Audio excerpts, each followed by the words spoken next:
Gold trusted gold buyers మీరు తాకట్టు పెట్టిన బంగారాన్ని విడిపించి ఈ రోజు ఉన్న మార్కెట్ ధరకు కొనబడును.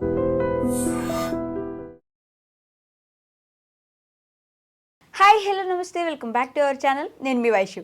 మ్యూచువల్ ఫండ్స్ ఈ మధ్య కాలంలో 100 కోట్లు బాగా వినిపిస్తుంది. మరి 100 కోట్లు నిజంగా సాధ్యమేనా?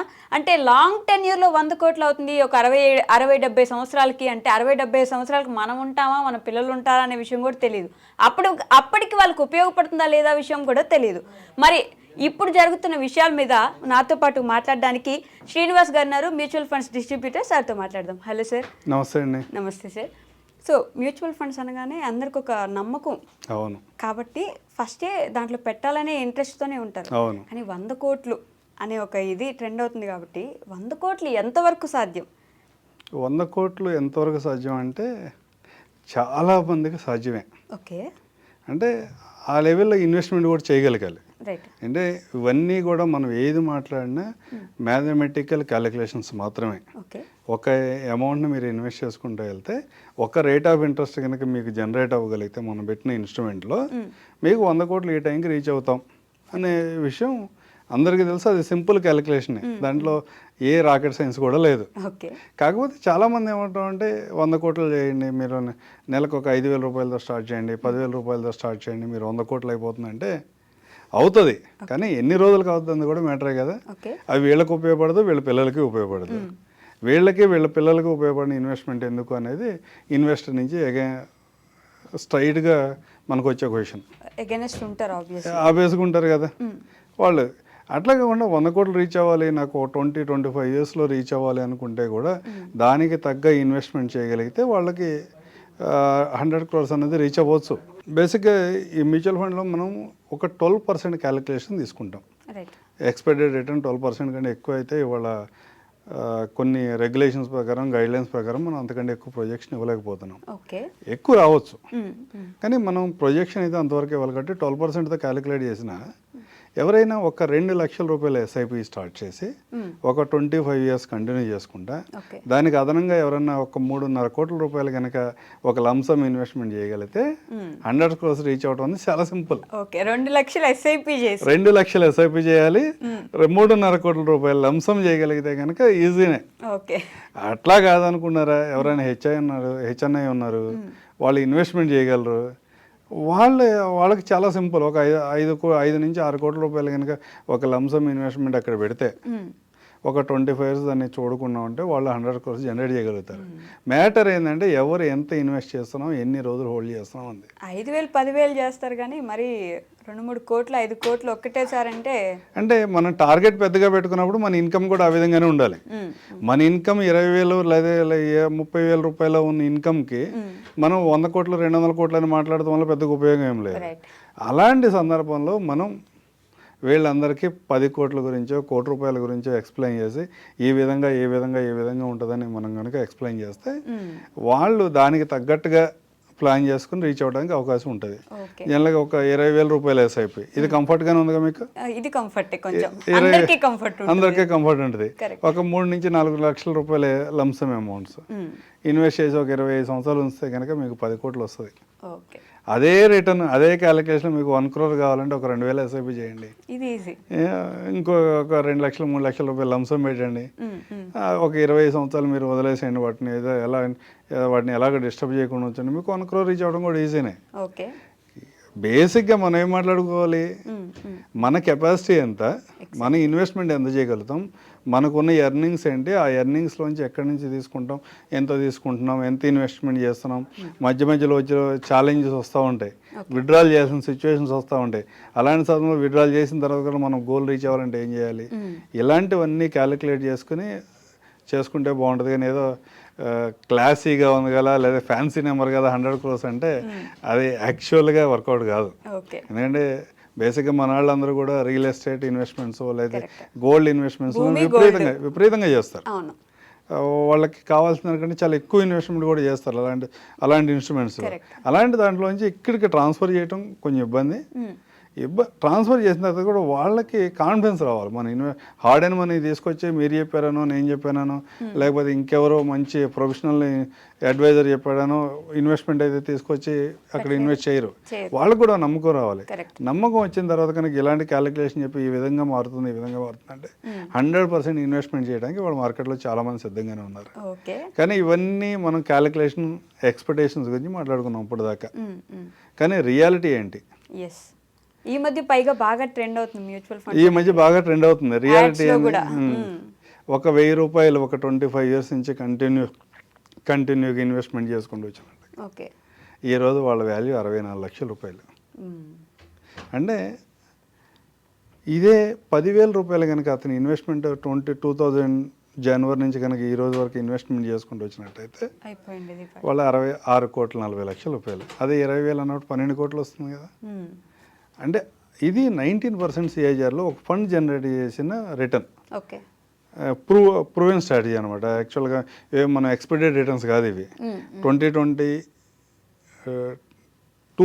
జనవరి 1 నుంచి ఈ రోజు వరకు మంత్లీ 1,000 రూపీస్ ఇన్వెస్ట్మెంట్ చేసుకుంటూ వస్తే వాళ్ళ వాల్యూ 64 లక్షలు. మంత్లీ 10,000 చేసుకుంటూ వస్తే వాళ్ళ వాల్యూ 6,40,00,000. ఇది ప్రూవెన్స్ ఎగ్జాంపుల్సే. ఎక్కడ ఎవరికి కూడా దీంట్లో ఎలాంటి అనుమానం కూడా లేదు.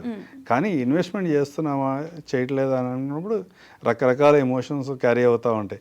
ఆ క్యారీ అయ్యేదాన్ని బట్టి చేస్తూ ఉంటాం. కానీ 100 కోట్ల, కోటి రూపాయల, 5 కోట్ల కాదు. మ్యూచువల్ ఫండ్స్లో ఎవరైనా ఇన్వెస్ట్మెంట్ చేద్దాం అనుకుంటే మీ గోల్ ఏంటి, మీ అవసరం ఏంటి? గోల్ అని కూడా పెద్ద పెద్ద మాటలు మాట్లాడితే కూడా చాలా మందికి ఇబ్బంది ఉంటుంది. మీ అవసరం ఏంటి? అవసరానికి తగ్గట్టుగా ఇన్వెస్ట్ చేయండి.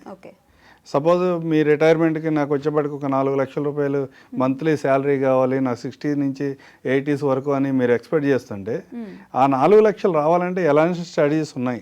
ఆ రోజుకి ఎంత లంసం మనం అక్యుములేట్ చేయగలగాలి, అక్యుములేట్ చేసి ఎంత విత్డ్రా చేసుకుంటే మనకు ఆ రిటైర్మెంట్ ఫేజ్ హ్యాపీగా వెళ్ళిపోతుంది అన్న దాన్ని క్యాలిక్యులేట్ చేసుకుని ఇన్వెస్ట్మెంట్ చేయాలి. కానీ మీ దగ్గర ₹1,00,000 ఇన్వెస్ట్ చేయగల కెపాసిటీ ఉన్న వాళ్ళు 5,000, 10,000 చేయటం వల్ల, లేకపోతే ఓవర్ యాంగ్జైటీతో మీకు అవకాశం లేకపోయినా కానీ ఎక్కువ అమౌంట్తో స్టార్ట్ చేసి తర్వాత వాటి నుంచి కట్టలేకపోయి ఎక్కడెక్కడి నుంచో లెండింగ్ తీసుకొచ్చి మళ్ళీ ఇక్కడ ఇన్వెస్ట్మెంట్ చేసి ఇక్కడ రిటర్న్ ఒక రకమైన ఒక పర్సంటేజ్లో వస్తున్నప్పుడు దీనికన్నా మీరు బయట ఎక్కువ ఇంట్రెస్ట్లు పే చేసుకుంటా కూడా మ్యూచువల్ ఫండ్లో ఇన్వెస్ట్మెంట్ చేయకూడదు. ఇన్వెస్ట్మెంట్ చేస్తున్నాము ఏదన్నా అంటే ఒక గోల్, ఈ పర్పస్తో నేను ఇన్వెస్ట్ చేస్తున్నా, ఈ పర్పస్ కోసం ఇంత అవసరం ఉంటుంది అని ఒక ఎక్స్పెక్టెడ్ ఫిగర్, ఎగ్జాక్ట్ ఫిగర్ కాకపోవచ్చు, ఎక్స్పెక్టెడ్ ఫిగర్ తిప్పుకుని దాని ప్రకారం ప్లాన్ చేసుకుని వెళ్తే కనుక మ్యూచువల్ ఫండ్లో 100% మీ ఫ్యూచర్ గోల్స్ అని ఫుల్ఫిల్ అవుతాయి. 100 కోర్స్ రీచ్ అవుతారా రీచ్ గారా అంటే మనం ఇన్వెస్ట్మెంట్ ఎంత పెడుతున్నాం, ఎన్ని రోజులు ఉంటున్నాం అన్నది అదంతా డిఫరెంట్ స్టోరీ. కానీ మీ బేసిక్ నీడ్స్ అయితే కనుక ఫుల్ఫిల్ అవుతాయి దీంట్లో.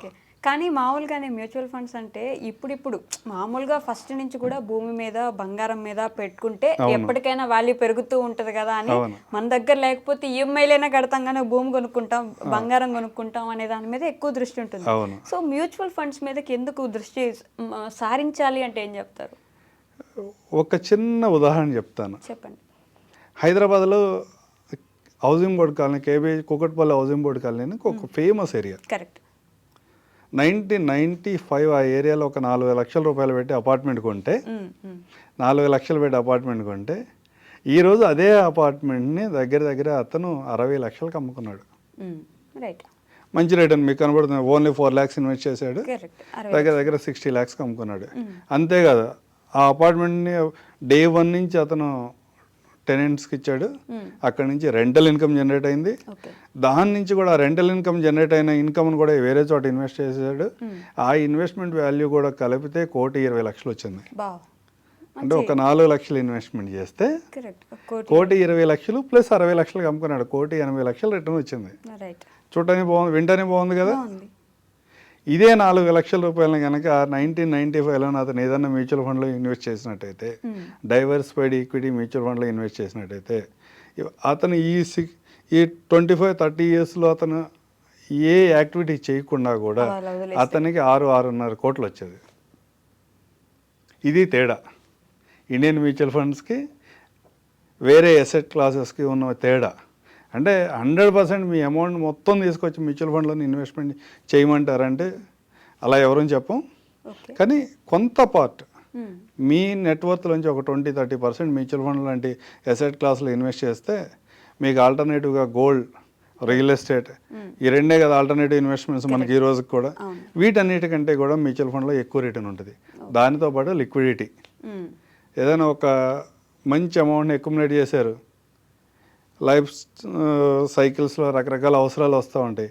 ప్రతి అవసరానికి కూడా మీకు అవసరం ఉన్నంత మేరకు మ్యూచువల్ ఫండ్లోంచి విత్డ్రా చేసుకుంటే జస్ట్ 3 వర్కింగ్ డేస్లో మీ అకౌంట్లో క్రియేట్ అవుతాయి.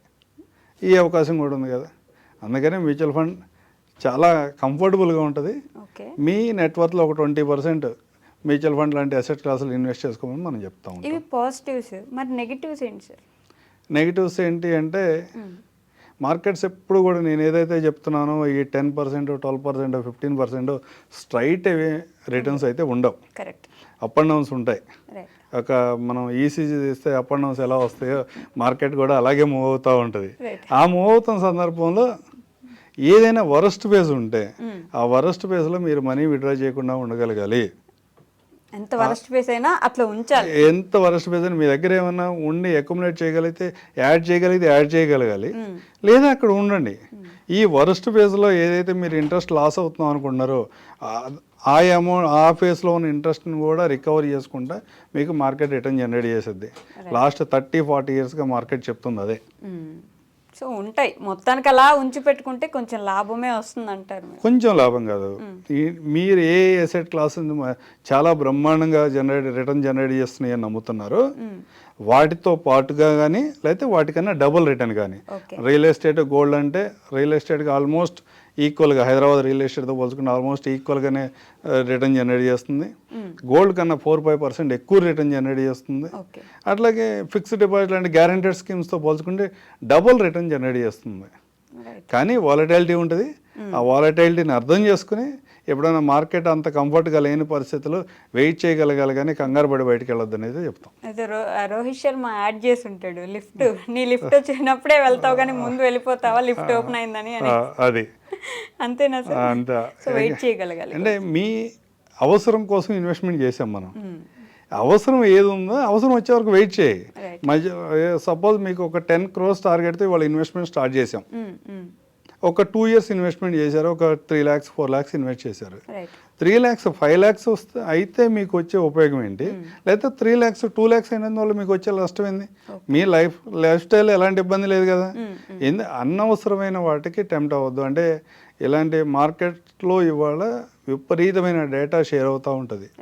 ఆ డేటాను అంతా చూసుకుంటా అగ్రెసివ్గా రియాక్ట్ అవ్వద్దని చెప్తాం. Okay sir. Okay, thank you sir. Thank you అండి.